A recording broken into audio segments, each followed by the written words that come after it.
Why not? Then I don't know. Then I can't.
In addition to those documents, we equally apply to tender the following: a memo from the Chief Executive, the Acting Senior Accounts Officer, to the Chief Executive Officer that is signed by Ms. Hadijatu Penn, Senior Accounting Officer, Acting. And also another memo from the Acting Finance Manager to the Chief Executive Officer to be additionally admitted to evidence and marked as exhibit.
The documents presented are admitted as follows by Council.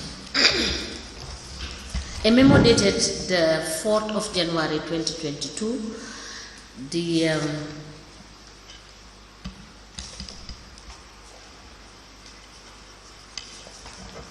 memo is addressed to the Chief Executive Officer from the Acting Senior Accounts Clerk and the subject is complaint against the Director of Finance. This memo is signed by Ms. Hadija Tupen, Acting Senior Accounting Officer. It is copied to the Acting Deputy Director of Finance, Acting Finance Manager. A memo dated the 22nd of April 2020, it is addressed to the Chief Executive Officer and it emanated from the Lord Mayor, and it has the subject adjustment in the supply of fuel. It is signed by the Lord Mayor and it is copied to the Acting Director of Finance, Acting Director of Audit, Acting Accounts Manager, and a file copy is maintained. A letter dated the 13th of May 2020, it is addressed to the Director of Finance and it has the subject refund of 895,000 to Council. It is signed by Rohi Malik Law, Lord Mayor. It is copied to the CEO, Internal Audit, National Audit responsible for councils, and a file copy is maintained. A memo dated the 8th of November 2022, it is addressed to the CEO and it emanated from the Lord Mayor's office, and it has the subject assessment of the Financial Director and Administrative Director for confirmation vis-a-vis regularization of Audit Office and Council's development.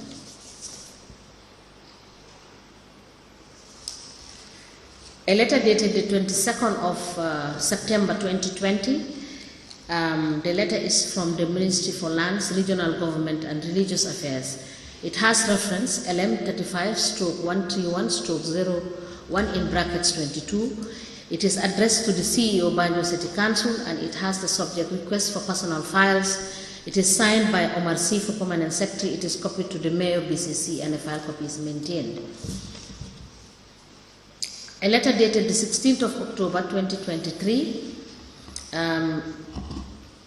It is addressed to the Permanent Secretary, Ministry of Lands, Local Government and Religious Affairs, and the letter is from Banjul City Council, and it has the subject budget of the Banjul City Council. It is signed by Rohi Malik Law, Lord Mayor of Banjul. It is copied to the CEO, BCC, and a file copy is maintained. A memo from the CEO to the Acting Finance Manager, and it is dated the 7th of February 2022. It is copied to the Acting Deputy Director of Finance, and it has the subject Report on Financial Activities.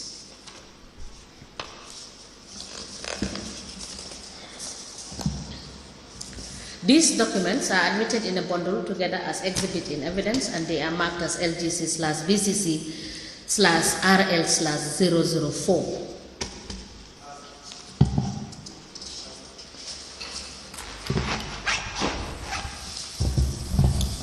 As a commissioner, please. Yes, so we proceed. We will deal with these documents when we come back after break. Now, again, the point with this finance director and SAPS company. And I point with my financial director at SAPS company. I believe he was even asked, and then the finance director was asked, and then there's a relationship between SAPS, the owner, and the finance director. And then mom sibopam sa dafa laajte naka la say guys seexante diggante finance director ak SAP. Yeah, I believe they used to go to the same school. And I know benn school.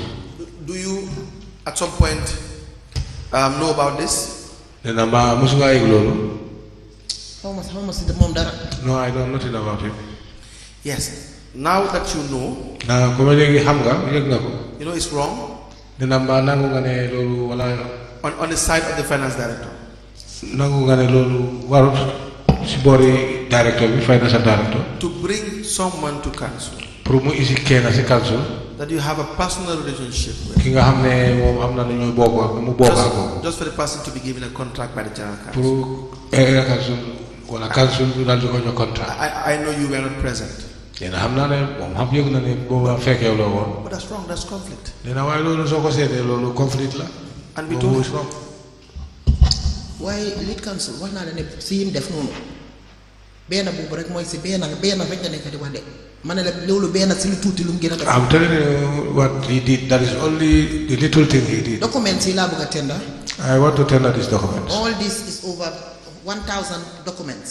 This is over 1,000 documents. yoo xam ne moom kenn rek unilaterally. Mom, he is alone unilaterally. moo ko doon sign. He signed.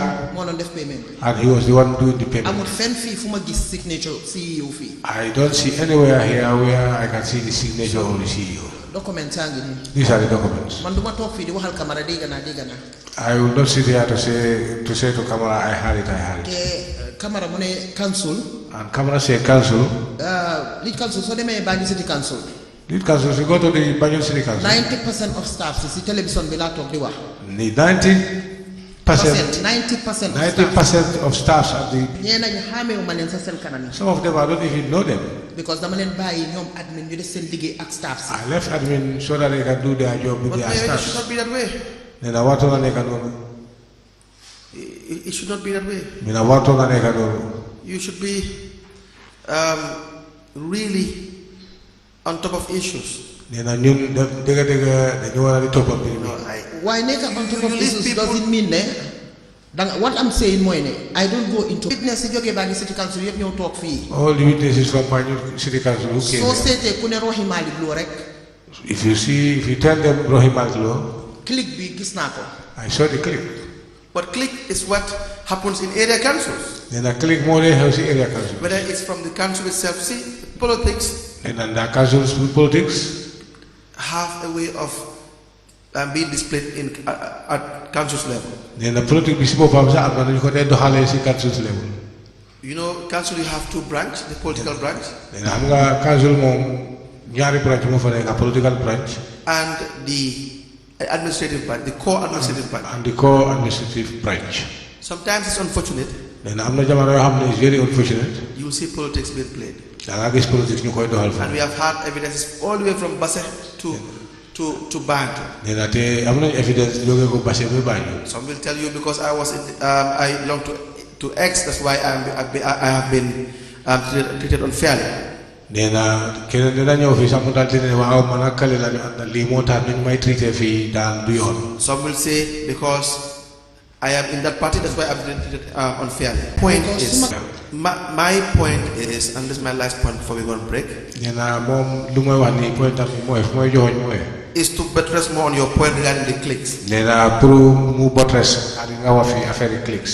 That, and I hope and I'm sure the commissioners they've already taken note of the evidences gathered from Basse all the way down. Nena gëm na ne fu mu ne nii commissioners yi ñoom am nañ evidence yëpp yi nga xam ne. You have contested for elections and you have won in your. After politics, we come back and work. You agree that's the way it's supposed to be? Lead counsel. Do you agree? Lead counsel. Yes. dama la ñaan rek man tam maa la. I have been informed it is time.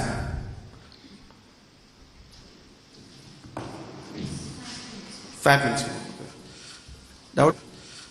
Dauda, your time is wrong.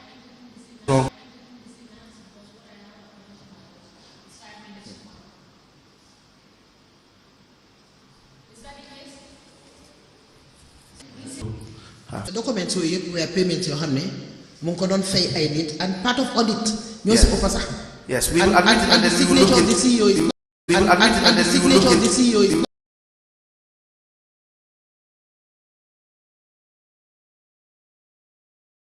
Your words. The first I have seen is signed by the